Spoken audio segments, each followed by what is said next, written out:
கர்த்தருடைய பரிசுத்த நாமத்திற்கு மகிமை உண்டாவதாக. இந்த நாளிலும் நாம் தியானிப்பதற்கு ஆதாரமாக 34ஆம் சங்கீதம் 8வது வசனத்தை நான் வாசிக்கிறேன். கர்த்தர் நல்லவர் என்பதை ருசித்து பாருங்கள், அவர் மேல் நம்பிக்கையாக இருக்கிற மனுஷன் பாக்கியவான் என்று நாம் வாசிக்கிறோம். நல்ல பிதாவே, நாங்கள் உம்மை நன்றியுள்ள இருதயத்தோடு கூட துதிக்கிறோம். ஆண்டவரே, இந்த ஆசிரியர் தினம் கொண்டாடுகிற இந்த நாளிலே நீர் ஒரு நல்ல ஆசிரியராக எங்களுக்கு இருந்து எங்களை வழிநடத்தி வருகிற அந்த கிருபையை நினைத்து அதை ருசித்து நாங்கள் உம்மை நன்றியோடு கூட துதிக்கிறோம். இந்த நாளிலும் நாங்கள் வாசித்த இந்த வசனத்தின் மூலமாக கர்த்தர் எங்கள் ஒவ்வொருவரோடு கூட நீர் பேசும்படியாக நாங்கள் ஜெபிக்கிறோம். நீர் நல்ல ரபூனி, நல்ல போதகர், ஆண்டவரே நல்ல ஆசிரியர், எங்களை வழிநடத்தும்படியாக நாங்கள் ஜெபிக்கிறோம். உம்முடைய கரத்தில் எங்களை தாழ்த்துகிறோம், வெறுமையாக்குகிறோம். அடியானை மறைத்து கொள்ளும் அப்பா, நீர் வெளிப்படும், உம்முடைய நாமம் மாத்திரம் மகிமைப்படுவதாக தாழ்த்துகிறோம், வெறுமையாக்குகிறோம். இயேசு கிறிஸ்துவின் வெளியேற பெற்ற நாமத்தில் ஜெபிக்கிறோம். ஜெபங்கேளும் ஜீவனுள்ள எங்கள் நல்ல பிதாவே, ஆமென். கர்த்தர் நல்லவர் என்பதை ருசித்து பாருங்கள். நம்முடைய வாழ்க்கையிலே நாம் ஆராதிக்கிற ஆண்டவர் நல்லவர் என்பதை நாம் ருசித்து பார்க்க வேண்டும். தேன் இனிப்பாக இருக்கும் என்று சொன்னால் அதை நாம் ருசித்து பார்க்காத வரைக்கும் அதை நம்மால் உணர்ந்து கொள்ள முடியாது. அந்த தேனை நம்முடைய கரங்களில் வைத்து நம்முடைய நாவாலை தொட்டு அதை ருசித்து பார்க்கும்போது தான் அதனுடைய அருமை தெரிவது போல ஆண்டவரை நாம் ருசித்து பார்க்கிற ஒரு கிருபை நம்முடைய வாழ்க்கையிலே காணப்பட வேண்டும். 1 பேதுரு 2ஆம் அத்தியாயம் 23வது வசனம் சொல்கிறது, முதலாவதாக கர்த்தரை நாம் எப்படி ருசித்து பார்க்கலாம் என்றால், அவருடைய திருவசனமாகிய களங்கமில்லாத ஞான பாலை நாம் பருகும்போது கர்த்தர் நல்லவர் என்பதை ருசித்து பார்க்க முடியும். நீங்கள் வளரும்படி புதிதாய் பிறந்த குழந்தைகளைப் போல திருவசனமாகிய களங்கமில்லாத ஞான பாலின் மேல் வாஞ்சையாய் இருங்கள் என்று ஆவியானவர் பேதுரு மூலமாக நமக்கு சுட்டி காட்டுகிறார். யாரெல்லாம் இந்த ஆண்டவருடைய வேத வசனங்களின் மேல் வாஞ்சையாக இருக்கிறார்களோ, அந்த வசனங்களை வாசித்து அதை தியானித்து அதை மற்றவர்களுக்கு எடுத்து சொல்லுகிறவர்கள் தான் கர்த்தருடைய அன்பை ருசித்து பார்த்தவர்கள். சங்கீதம் 119 103வது வசனத்தில் தேவனுடைய வார்த்தைகள் அது தேனிட்ட மதுரம் போல இருக்கிறது என்று பக்தன் சொல்லுகிறார். உம்முடைய வார்த்தைகள் என் நாவுக்கு எவ்வளவு இனிமையானவைகள், என் வாய்க்கு அவைகள் தேனிலும் மதுரமாய் இருக்கிறது என்று சொல்வதை நாம் பார்க்க முடியும். நம்முடைய வேத தியானம், நம்முடைய வேத ஆராய்ச்சி, நம்முடைய வேத வாசிப்பு அதை மற்றவர்களுக்கு எடுத்து சொல்லும்போது நம்மை அறியாமலே நம்முடைய வாழ்க்கையிலே ஒரு பெரிய சமாதானம், சந்தோஷம் உண்டாகிறதை நீங்கள் உணர முடியும். வனாந்தரத்திலே இஸ்ரவேல் ஜனங்கள் 40 ஆண்டுகள் அங்கே நடத்தப்பட்டார்கள். அவர்களுடைய கீழ்ப்படியாமையின் நிமித்தம் 40 நாட்களில் போய் சேர வேண்டிய கானானை 40 ஆண்டுகள் அவர்கள் வனாந்தரத்திலே சுற்றி திரிய வைத்தார் நம்முடைய தேவனாகிய கர்த்தர். அப்பொழுது அவர்களை போஷிப்பதற்காக வானத்திலிருந்து ஒரு மன்னாவை அனுப்பினார். அந்த மன்னா, அது வனாந்தரத்தில் பெய்த மன்னா, அது தேனிட்ட பணியாரம் போல இருந்ததென்று வேதத்திலே நாம் வாசிக்கிறோம். இந்த தேனிட்ட பணியாரம்தான் இன்றைக்கும் நம்முடைய வேத புத்தகத்திலிருந்து நமக்கு தொடர்ந்து பெய்து கொண்டிருக்கிற இந்த மன்னா. இந்த மன்னாவை அனுப்பி வியாதியை குணமாக்க முடியும், சத்துருவை விரட்ட முடியும், பிரச்சனைகளை நாம் மேற்கொள்ள முடியும். கலங்கின நேரத்தில் அல்லது துக்கமாக இருக்கிற நேரத்தில் அல்லது என்ன செய்வதென்று அறியாத இருக்கிற நேரத்தில் இந்த பரலோக மன்னா நம்மை உயிர்ப்பிக்கிறதா இருக்கிறது, நம்மை தேற்றுகிறதா இருக்கிறது, நம்மை ஆறுதல் படுத்துகிறதா இருக்கிறது, நமக்கு நல்ல ஆலோசகராக இருக்கிறது, நம்மை வழிநடத்துகிறதா இருக்கிறது. சொல்லிக்கொண்டே போகலாம். அந்த வேத வசனத்தில் இருக்கிற வல்லமை, அந்த வேத வசனத்தில் இருந்து வெளிப்படுகிற தேவனுடைய கிரியைகள், அவைகள் சொல்லி முடியாதவைகள், இயற்கைக்கு அப்பாற்பட்டவைகள், நினைப்பதற்கும் வேண்டிக் கொள்வதற்கும் அதிகமாய் கிரியை செய்கிறவைகள், அதிசயமானவைகள், அற்புதமானவைகள், ஆச்சரியமானவைகள். அந்த தேனிட்ட மன்னாவை, அந்த பணியாரத்தை, அந்த மதுரத்தை யாரெல்லாம் ருசிக்கிறார்களோ அவர்கள் கர்த்தர் நல்லவர் என்பதை ருசித்து பார்க்கிறார்கள். எண்ணாகமம் 11ஆம் அத்தியாயம் 8வது வசனத்தில் அது புது ஒலிவ எண்ணெயினுடைய ருசியோடு கூட காணப்படுகிறது. இந்த பரிசுத்த வேதாகமம் வித்தியாசமான நபர்களால் வித்தியாசமான காலங்களில் எழுதப்பட்டதாக நாம் இந்த வேதாகமத்திலே பார்த்தாலும், இந்த வேதாகமத்தின் ஒரே ஆசிரியர் பரிசுத்த ஆவியானவர். அந்த புது ஒலிவ எண்ணெயின் அனுபவம், அந்த பரிசுத்த ஆவியானவர் வித்தியாசமான மனிதர்களை வித்தியாசமான காலத்திலே அவர் பயன்படுத்தி இந்த அருமையான சத்தியங்களை அவர் நமக்கு எழுதி கொடுத்திருக்கிறார். நீதிமொழிகள் 24:13 வாசித்து பாருங்கள். அது கூட்டிலிருந்து ஒழுகும் தேன் இன்பமாயிருப்பதை போல வேத வசனங்கள் நமக்கு இன்பமாயிருக்கின்றன. ஒரு தேன் கூட்டிலிருந்து நாம் தாகமாயிருக்கும்போது, நாம் பசியாயிருக்கும்போது, ஒன்றுமே இல்லாத ஒரு சூழ்நிலையில் ஒரு தேன் கூட்டிலிருந்து ஒரு சொட்டு அல்லது 2 சொட்டு தேன் அது கீழே விழுகிறது நம்முடைய நாவிலே விழுமேயானால் எவ்வளவு சந்தோஷமாக இருக்குமோ, அதுபோல திக்கற்ற நிலைமையில், ஆதரவற்ற நிலைமையில், என்ன செய்வதென்று தெரியாது திகைக்கிற காலகட்டத்தில் இந்த வேத புத்தகத்தை நீங்கள் திறந்து வாசித்து பாருங்கள். அது உங்களுடைய வாழ்க்கையிலே அது தேன் கூட்டிலிருந்து ஒழுகுகிற தேனை போல உங்களை ஆற்றி தேற்றுகிற அது ஒரு நல்ல ஔஷதமாய் காணப்படும். நீங்கள் 1 சாமுவேல் 14ஆம் அத்தியாயம் 29வது வசனத்தை நீங்கள் வாசித்து பார்ப்பீர்களேயானால், பெலிஸ்தருக்கு விரோதமாக இஸ்ரவேல் ஜனங்கள் யுத்தம் பண்ணுகிறார்கள். அங்கே சவுலும் சவுலுடைய குமாரர்களும் மற்ற எல்லா படையும் அந்த பெலிஸ்தருக்கு விரோதமாய் யுத்தம் செய்து அவர்கள் திரும்பி வரும்போது, யோனத்தான் அவன் இளைத்து போனவனாய் திரும்பி வருகிறான். ஜீவன் தன்னை விட்டு பிரிந்து விடுமோ என்று அவனுடைய சரீரத்தில் அவ்வளவு பலகீனம் காணப்படுகிறது. அப்பொழுது தன் கையில் இருந்த ஈட்டியின் மூலமாக அங்கே தொங்கிக் கொண்டிருந்த ஒரு தேன்கூட்டை குத்தி அந்த ஈட்டி நுனியில் பட்ட அந்த தேனை தன்னுடைய வாயிலே வைத்தபோது வேதம் சொல்லுகிறது, அவன் உயிர்ப்பிக்கப்பட்டான் என்று சொல்லுகிறது. நம்மை உயிர்ப்பிக்கிற இந்த வேதம், நம் சோர்ந்து போன நேரத்தில் நம்மை புதுப்பிக்கிற இந்த வேதம், இந்த வேத புத்தகத்தின் மேன்மையை சொல்லிக்கொண்டே போகலாம். என்னை கேட்டுக்கொண்டிருக்கிற அருமையான தேவனுடைய பிள்ளைகளே, அது இன்பமானது, அது மதுரமானது, அது உயிர்ப்பிக்கிறது, கண்களை தெளிவிக்கிறது. யோனத்தானுடைய கண்கள் இருளடைந்திருந்தது என்று அங்கே வாசிக்கிறோம். ஆனால் அந்த தேன் அவனுடைய நாவில் பட்டு அவனுடைய வயிற்றுக்குள் இறங்கின போது அந்த கண்கள் தெளிவடைந்தது.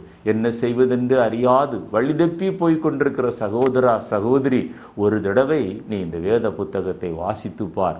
அதை உன்னை நேரான பாதையிலே நடத்தி செல்லும்.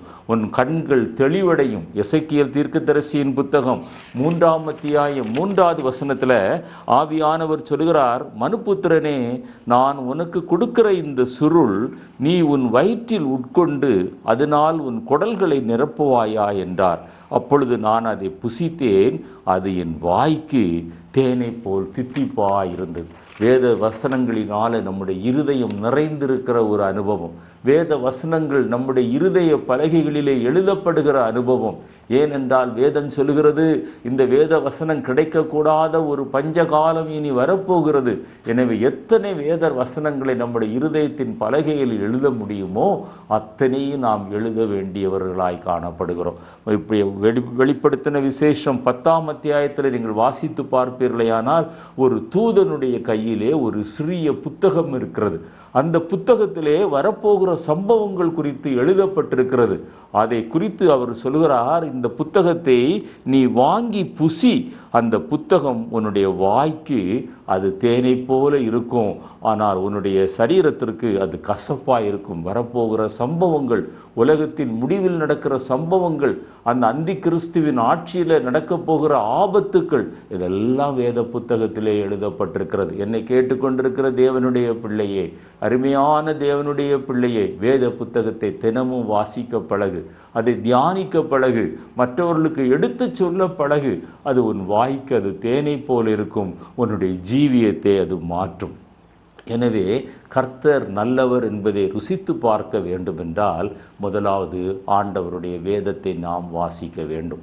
எத்தனையோ சாட்சிகள், எத்தனையோ திரள் கூட்டமான சாட்சிகள், இந்த வேத புத்தகத்தை கிழித்து எறிந்தவர்கள், எரிப்பேன் என்று சொன்னவர்கள், உலகத்திலே அழித்து போடுவேன் என்று சொன்னவர்கள், அதை வாசிக்கிற இந்த ஒரு தருணம் அவர்களுடைய வாழ்க்கையில் வந்தபோது எந்த கைகள் கிழித்ததோ, எந்த கைகள் அந்த வேத புத்தகத்தை எரித்ததோ, எந்த நாவு சவால் விட்டதோ, அந்த நாவால, அந்த கையால அந்த வேத புத்தகத்தின் மகத்துவங்களை அவர்கள் எடுத்து கூற ஆரம்பிக்கிறார்கள். என்னை கேட்டுக்கொண்டிருக்கிற தேவனுடைய பிள்ளையை, கர்த்தர் நல்லவர் என்பதை ருசித்து பார்க்கிற ஒரு அனுபவம். இரண்டாவதாக, ஆண்டவர் நல்லவர் என்பதை எப்படி ருசித்து பார்க்கலாம் என்றால், இயேசு தயை உள்ளவர் என்பதை நாம் ருசித்து பார்க்க வேண்டும்.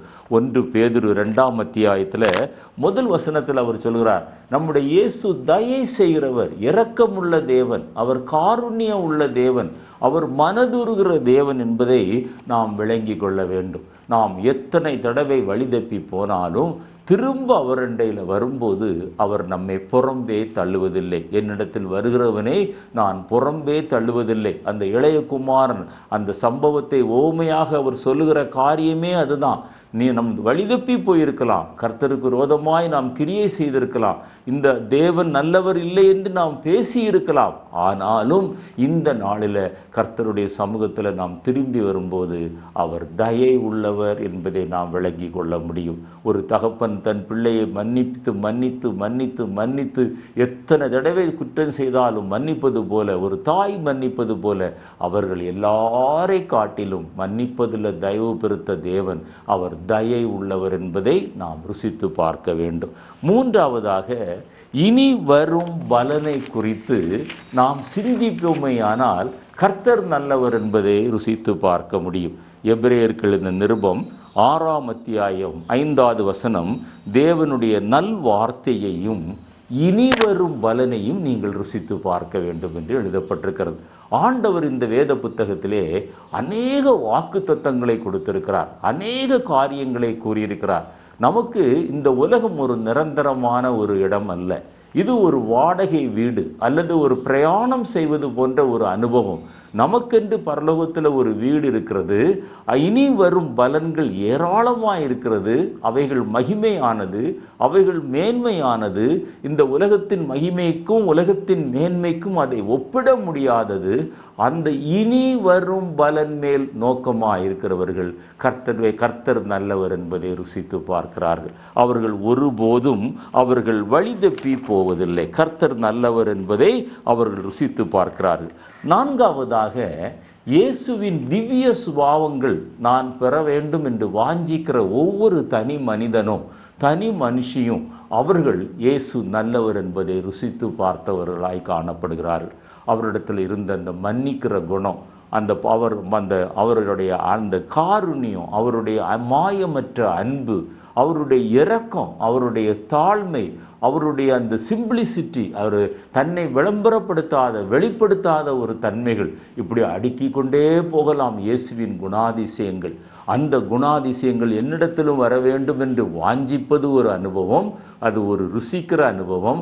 அதை வாழ்க்கையிலே அபியாசப்படுத்துவது, அதை இன்னும் ருசித்து பருகுகிற ஒரு அனுபவமாய் காணப்படுகிறது. கிறிஸ்துவனுடைய திவ்ய சுபாவங்கள். ஒரு வசனத்தை வாசிக்கிறேன். உன்னத பாட்டின் புத்தகம் 2ஆம் அத்தியாயம் 3வது வசனம், காட்டு மரங்களுக்குள்ளே கிச்சிலி மரம் எப்படி இருக்கிறதோ அப்படியே குமாரருக்குள்ளே என் நேசர் இருக்கிறார், அதன் நிழலிலே வாஞ்சையாய் உட்காருகிறேன். ஒரு வாஞ்சை, ஒரு கிச்சிலி மரம், ஆரஞ்சு பழங்களை தருகிற ஒரு மரத்தை போன்ற ஒரு மரம். அந்த மரத்தின் நிழலில், அந்த இயேசுவின் நிழலில், அந்த கிச்சிலி மரம் ஆண்டவராய் இயேசு கிறிஸ்துவை குறிக்கிறது.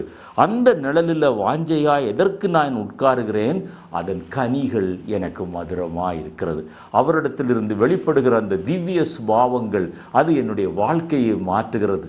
கோபக்காரனாக இருந்தேன், எரிச்சல் அடைகிறவனாய் இருந்தேன். ஆனால் இன்றைக்கு என்னை பொறுமை உள்ளவனாய் கர்த்தர் மாற்றி இருப்பார் என்றால் அதுதான் கர்த்தரை ருசி பார்க்கிற ஒரு அனுபவம். அவருடைய கனிகள் நம்மிடத்தில் வெளிப்பட வேண்டும். அந்த மாயமற்ற அன்பு, அந்த பிறருக்கு உதவி செய்கிற அனுபவம், இப்படி நாம் சொல்லிக்கொண்டே போகலாம். அந்த கிச்சிலி மரத்தின் நிழலில் நான் உட்கார்ந்து வாஞ்சையாயிருந்தேன். ஏனென்றால் அந்த கனிகள் என் வாய்க்கு மதுரமாயிருந்தது. என்னை கேட்டுக்கொண்டிருக்கிற தேவனுடைய பிள்ளையே, யாரை போலெல்லாம் இமிட்டேட் பண்ண வேண்டும், யாரை போலெல்லாம் நீ வர வேண்டும் என்று உன்னுடைய வாழ்க்கையிலே நீ நினைக்கலாம். ஆனால் ஆண்டவரை ருசி பார்க்கிற ஒரு மனிதனுடைய வாழ்க்கையில் அவருடைய திவ்ய சுபாவங்கள், அவரிடத்தில் காணப்பட்ட அந்த கனிகள், வரங்கள் எனக்கு வர வேண்டும் என்று விசுவாசிக்கிற, வாஞ்சிக்கிற ஒரு மனிதன் தான் கர்த்தரை ருசி பார்த்த மனிதன். ஐந்தாவதாக, கர்த்தர் நல்லவர் என்பதை ருசி எப்படி பார்க்க முடியும் என்றால், ஒரு உப்புள்ள ஒரு வாழ்க்கை, ஒரு சாரமுள்ள ஒரு வாழ்க்கை, ஒரு சுவை உள்ள ஒரு வாழ்க்கை, அதாவது மற்றவர்களுக்கு ஆசீர்வாதமான ஒரு வாழ்க்கை. மத்தேயு 5:13 ஆண்டவராய் இயேசு கிறிஸ்து சொன்னார், நீங்கள் பூமிக்கு உப்பாய் இருக்கிறீர்கள். உப்பு சாரமற்று போனால் அது எதற்கு பயன்படும்? அது வெளியே கொட்டப்படுவதற்கும் மனுஷரால் மிதிக்கப்படுவதற்கும் ஒழிய வேறு ஒன்றுக்கும் பயன்படாது என்று சொன்னார். முதலாவது, நீங்களும் நானும் உப்பாக மாற வேண்டும். ரெண்டாவதாக, அந்த உப்பு தன்னுடைய சாரத்தை இழந்து விடாதபடி நீங்களும் நானும் பாதுகாக்க வேண்டும். அந்த அனுபவம் இருந்தால் தான் மற்றவர்களுக்கு நீங்களும் நானும் ஆசீர்வாதமாக இருக்க முடியும். நம்மை நாமே நிதானித்து பார்க்க வேண்டும். இயேசுவை ருசித்து பார்த்தவர்கள், கர்த்தர் நல்லவர் என்பதை ருசித்து பார்த்தவர்கள் நம்மையும் ருசித்து பார்க்கிற ஒரு அனுபவம். இவர் ஒரு நல்ல மனிதன், இவர் ஒரு நேர்மையான மனிதன், இவர் பொய் சொல்ல மாட்டார், வாக்கு மாற மாட்டார், இவர் தன்னை வெளிப்படுத்த மாட்டார். இதை இப்படிப்பட்ட ஒரு நல்ல ஒரு சர்டிஃபிகேட் நம்மை காண்கிறவர்கள் மத்தியில், நம்மோடு கூட பழகுகிறவர்கள் மத்தியில், அல்லது நம்மோடு கூட நெருங்கி உலாவுகிறவர்களுக்கு மத்தியில் நம்மை குறித்து ஒரு நல்ல சாட்சி உள்ள ஒரு ஜீவியம் நமக்கு இருக்கிறதா என்று இந்த காலை வேளையிலே ஆராய்ந்து பார்க்க வேண்டும். அப்படிப்பட்ட ஒரு அனுபவம் தான் கர்த்தரை ருசி பார்க்கிற ஒரு அனுபவம். ஆறாவதாக, ஒன்றை நன்றாக விளங்கி கொள்ளுங்கள். நீங்களும் நானும் கர்த்தருடைய அன்பை ருசி பார்ப்பதற்காக நம்முடைய ஆண்டவராய் இயேசு கிறிஸ்து அவர் கசப்பு கலந்த காடியை ருசி பார்த்தார் கல்வாரி சிலுவையிலே.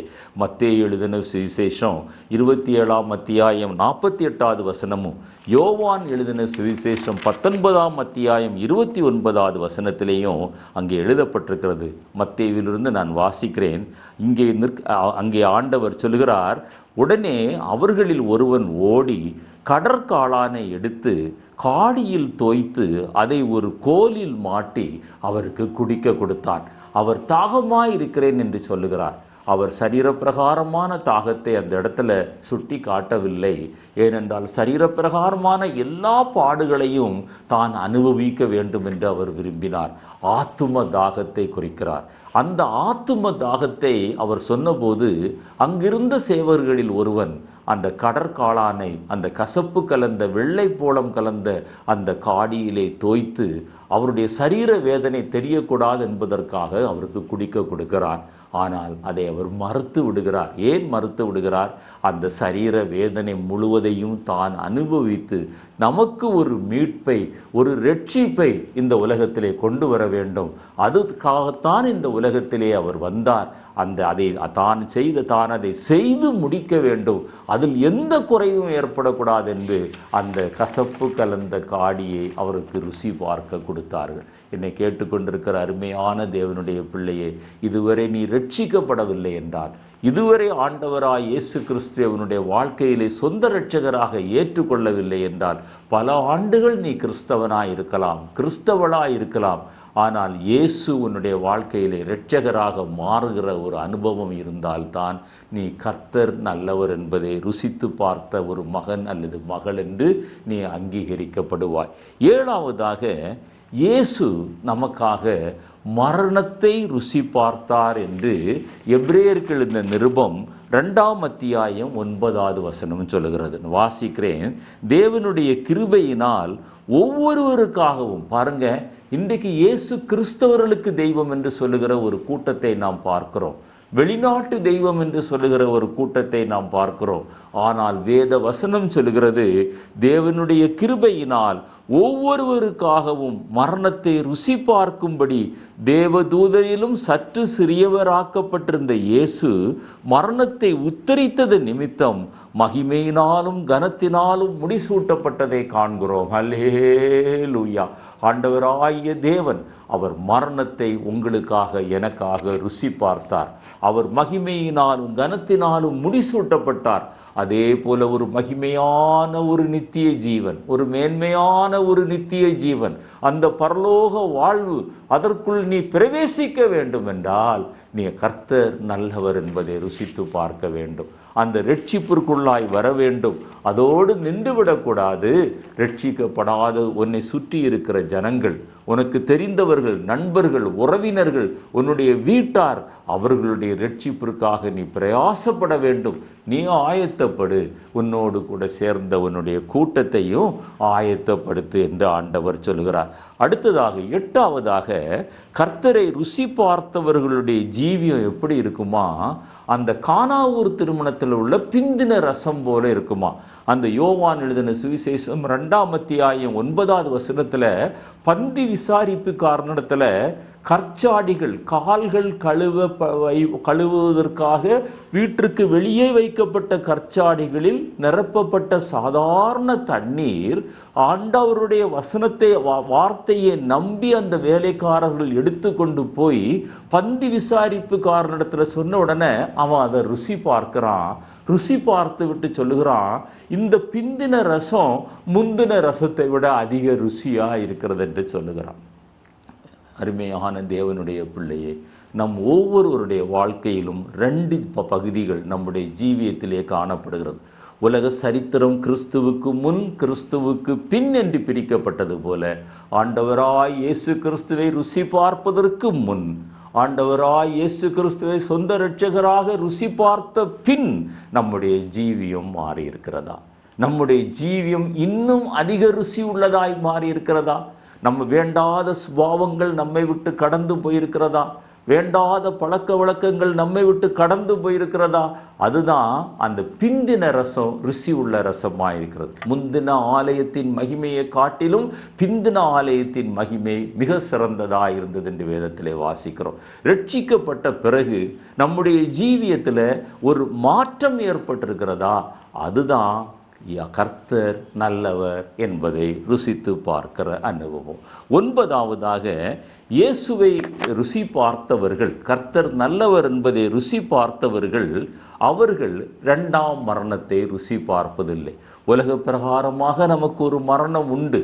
உலகத்தில் பிறந்த எல்லா மனிதர்களும் அவர்கள் ஒரு தரம் பிறப்பதும் ஒரு தரம் மரிப்பதும் அவர்களுக்கு நியமிக்கப்பட்டிருக்கிறது.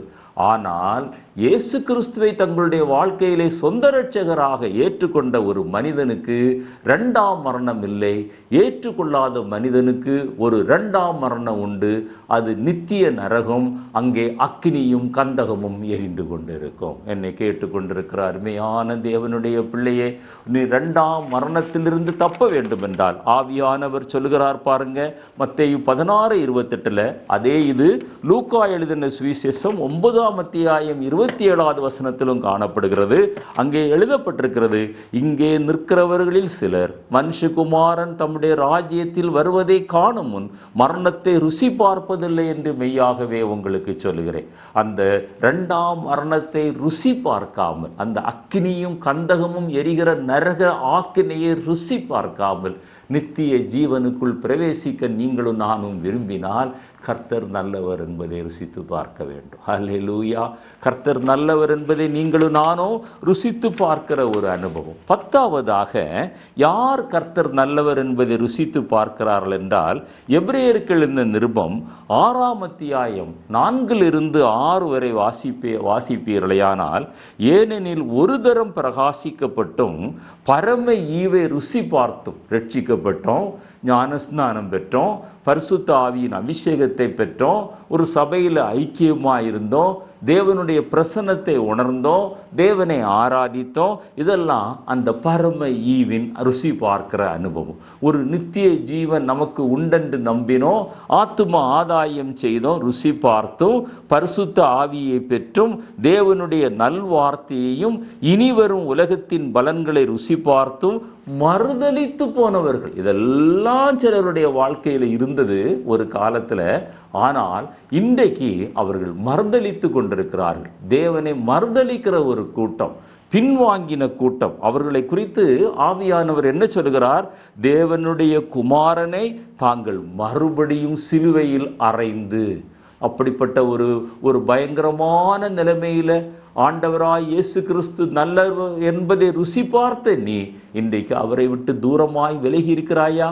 இன்றைக்கு ஆண்டவர் உனக்கு ஒரு சந்தர்ப்பத்தை திரும்ப தருகிறார். நீ அந்த ஆண்டவர் நல்லவர் என்பதை திரும்பவும் ருசி பார்க்க வேண்டும் என்று விரும்புகிறார். அந்த இளைய குமாரனை போல புத்தி தெளிந்த போது அவன் தன் தகப்பன் வீட்டிற்கு நேராய் கடந்து வந்தான். மறுபடியும் சிலுவையில் அறைந்து அவமானப்படுத்துகிறபடியால் மனம் திரும்புவதற்கு ஏதுவாக அவர்கள் புதுப்பிக்கிறது கூடாத காரியம். ஆனால் ஆவியானவர் இன்றைக்கு நமக்கு தருணங்களை தருகிறார். ஒருவேளை ஆண்டவரை விட்டு தூரமாய் விலகி போயிருப்போமே, ஆனால் அவர் நல்லவர் என்பதை ருசி பார்த்தோம், உண்மைதான். ஆனால் இன்றைக்கு ருசி பார்க்க முடியல, என்னால் அதே மாதிரி ஆராதிக்க முடியல, ஜபிக்க முடியல, வேதம் வாசிக்க முடியல. உலகத்தின் ஆசைகளினால, இச்சைகளினால இழுப்புண்டு நான் வழிதப்பி போனேன் என்று சொல்லுகிற ஒரு நிலைமையில இருப்பாயானால் இன்றைக்கு ஆவியானவர் உன்னை அழைக்கிறார். கர்த்தர் நல்லவர் என்பதை நீ ருசித்து பார்க்க வேண்டும். 11ஆவதாக, எனவே இந்த வாய், நம்முடைய வாய் அந்த போஜனத்தை ருசி பார்ப்பது போல நீங்களும் நானும் கர்த்தருடைய வார்த்தையை ருசி பார்க்க வேண்டும். நம்ம வாயில் அந்த சாப்பாடை போட்ட உடனே இது காரமாக இருக்குது, இது புளிக்குது, அல்லது இது துவர்க்கிறது என்று நம்முடைய நாவு நமக்கு அந்த சுவையை சொல்லுகிறது. அதே போல் யோபுவின் புத்தகம் 34ஆம் அத்தியாயம் 3வது வசனத்தில் யோபு சொல்லுவார், வாயானது போஜனத்தை ருசி பார்க்கிறது போல செவியானது வார்த்தைகளை சோதித்து பார்ப்பது போல நீங்களும் நானும் கர்த்தருடைய வேதத்தை அதிகமாக வாசித்து, அதிகமாக சோதித்து பார்த்து, நிதானித்து அந்த வேதத்தின்படி நடக்கிற உத்தம மார்க்கத்தார் பாக்கியவான்கள். அல்லேலூயா. வேதத்தை வாசிக்கிறவர்கள் அல்ல, வேதத்தை பிரசங்கிக்கிறவர்கள் அல்ல, வேதத்தை தியானிக்கிறவர்கள் அல்ல, அவர்களுக்கு ஒரு பாக்கியம் உண்டு. ஆனால் பாக்கியவான்கள் உண்மையிலே யார் என்று தெரியுமா? அந்த வேதத்தின்படி நடக்கிற உத்தம மார்க்கத்தார் அவர்கள் பாக்கியவான்.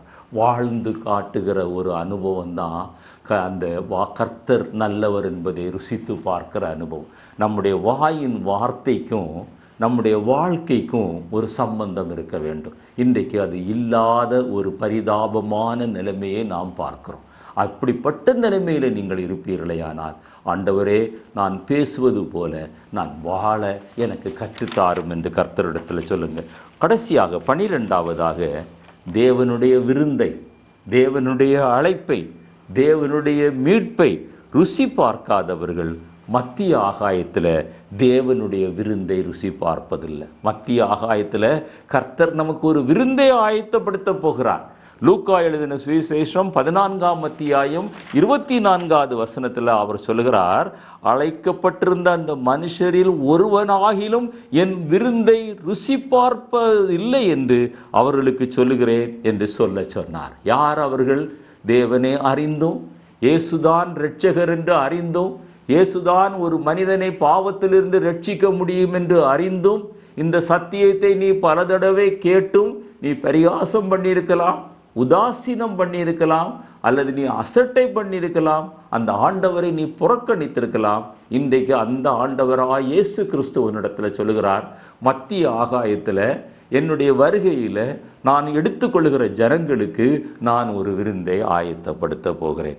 அந்த விருந்தில் நீ இருக்க மாட்டாய் என்று ஆண்டவர் சொல்கிறார். எனவே அந்த மத்திய ஆகாயத்தில் அந்த விருந்தை நீங்களும் நானும் ருசி பார்க்க வேண்டுமென்றால் இந்த உலகத்தில் வாழ்கிற நாட்களில் கர்த்தர் நல்லவர் என்பதை நாம் ருசி பார்க்க வேண்டும். கடைசியாக ஒரு வசனத்தை நான் வாசித்து முடிக்க விரும்புகிறேன். மோவாபை பற்றி எரேமியா சொல்லுகிறதான ஒரு வசனம். அந்த மோவாப் 48:11 எத்தனையோ தடவை பிரசங்கங்களை கேட்டு, எத்தனையோ தடவை செய்திகளை கேட்டும், எத்தனையோ துண்டு பிரதிகளை வாசித்தும், எத்தனையோ பேர் தனிப்பட்ட முறையில் சுவிசேஷம் சொல்லியும் உன்னுடைய இருதயத்தை நீ கல்லாக்கி கொண்டு உன்னுடைய மூளை அறிவின்படி நீ வாழுகிற ஒரு மனிதனாக மனுஷியாக இருப்பாயானால் அந்த எரேமியா 48:11-12 நீ வாசித்துப்பார். அங்கே எழுதியிருக்கிறது, மோவாப் தன் சிறு வயது முதல் சுகமாய் வாழ்ந்தது. அது ஒரு பாத்திரத்திலிருந்து மறு பாத்திரத்தில் வார்க்கப்படாமலும் அதன் அதன் வண்டல்களின் மேல் அசையாமலும் இருந்தது. நம்முடைய பாத்திரம் ஒரு பாத்திரத்தின் மேலே இன்னொரு பாத்திரத்தில் வார்க்கப்படலை. அந்த அனுபவம் என்னென்னா, நம்ம ரட்சிப்பு இன்னும் வரல. சுவிசேஷத்தை பல தடவை நம்ம கேட்டோம். சிறு வயது முதல்ல நமக்கு தெரியும், ஆண்டவராய் இயேசு கிறிஸ்து தான் உலகத்தின் இரட்சகர் என்று தெரியும். அவர் ஒருவர் தான் பாவத்திலிருந்து நமக்கு விடுதலை கொடுக்க முடியும் என்று தெரியும். அவர் ஒருவர் தான் நமக்கு நித்திய ஜீவனை தர முடியும் என்று தெரியும். அவர் வந்தவர் தினி வரப்போகிறார் இருக்கிறாய். அந்த வண்டல்கள் அப்படியே இருக்கிறது. சிறையிருப்புக்கு நீ போனதில்லை, ஆதலால் அதன் ருசி அதில் நிலைத்திருந்தது. உன்னுடைய சுபாவங்கள் எதுவுமே உன்னை விட்டு மாறவில்லை, அதன் வாசனை வேறுபடவில்லை, உன்னுடைய ஜீவியத்தில் எந்த மாற்றமும் உனக்கு ஏற்படவில்லை. 12வது வசனத்தை நீ வாசித்து பார்த்தேன்னா, அந்த மோவாப் என்கிற பாத்திரத்தை நான் கவிழ்த்து போடுவேன் என்று ஆவியானவர் சொல்லுகிறார். என்னை கேட்டுக்கொண்டிருக்கிற அருமையான தேவனுடைய பிள்ளையே, அந்த ஒரு பரிதாபமான நிலைமை நம்முடைய வாழ்க்கையிலே வராமல் கர்த்தர் நல்லவர் என்பதை நாம் ருசித்து பார்ப்போம். அந்த ஆண்டவர் இன்றைக்கு நம்மை அழைக்கிறார். நாம் தூரமாய் விலகி போயிருந்தாலும், மோவாபை போல இருந்தாலும், மனதை கடினப்படுத்தி கொண்டிருந்தாலும், உதாசீனம் பண்ணி கொண்டிருந்தாலும், இன்றைக்கு ஆண்டவர் உங்களை திரும்ப அழைக்கிறார். அவரை நோக்கி பாருங்கள். அவரை நோக்கி பார்த்த முகங்கள் எல்லாம் பிரகாசம் அடைந்தன. தேவன் தாமே இந்த வார்த்தைகளை ஆசீர்வதிப்பாராக. கர்த்தர் நல்லவர் என்பதை நீங்கள் இந்த செய்தியின் மூலமாக ருசி பார்த்தது உண்மையானால், இதை மற்றவர்களும் ருசிக்கும்படியாக அவர்களுக்கு அறிமுகப்படுத்துங்கள். எங்களுக்காக ஜெபியுங்கள், நாங்களும் உங்களுக்காக ஜெபிக்கிறோம். தேவன் தாமே நாம் அனைவரும் இணைந்து கர்த்தர் நல்லவர் என்பதை ருசி பார்க்கவும், மற்றவர்களை ருசி பார்க்கிற அந்த மேலான ஆசீர்வாத பணியிலே செயல்படவும் நம் ஒவ்வொருவருக்கும் கிருபை செய்வாராக. ஆமென்.